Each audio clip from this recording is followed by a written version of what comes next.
মা বাবাকে কষ্ট দিয়ে কেউ কখনো সুখী হতে পারে না। এটা কথার কথা না, এটা কোরআন ও হাদিসের শিক্ষা।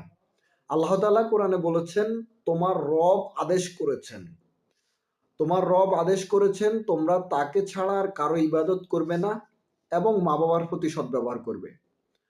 এটা সূরা আল ইসরা 23 নম্বর আয়াত। লক্ষ্য করুন, আল্লাহ নিজের ইবাদতের আদেশের সাথে সাথেই মা বাবার হক জুড়ে দিয়েছেন। কারণ মা বাবা খুশি না থাকলে আল্লাহ খুশি হন না।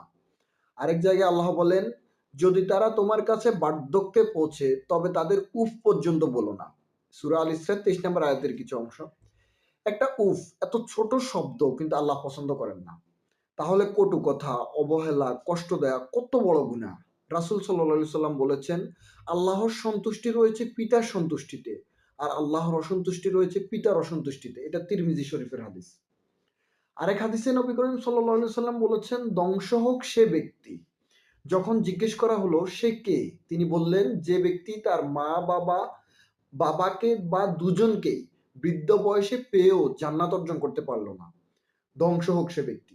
মুসলিম শরীফের হাদিস। ভাবুন একবার, মা বাবা বেঁচে আছেন অথচ আমরা তাদের কষ্ট দিচ্ছি, এর চেয়ে বড় দুর্ভাগ্য আর কি হতে পারে। আপনি দুনিয়ার বড় হতে পারেন, টাকা পয়সা অর্জন করতে পারেন, কিন্তু মা বাবার দোয়া ছাড়া সেই সুখ কখনো পূর্ণ হয় না।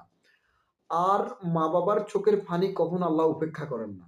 আজ যদি আপনার মা বাবা বেঁচে থাকেন, একবার ফোন দিন, একটু ভালো করে কথা বলুন, ক্ষমা চান, তাদের জন্য দোয়া করুন। কারণ মা বাবার দোয়া থাকলে জীবন সহজ হয়, আর তাদের কষ্ট থাকলে জীবনও শান্তি থাকে না। আল্লাহ আমাদের সবাইকে মা বাবার খেদমত করার তৌফিক দান করুন। আমিন ইয়া রাব।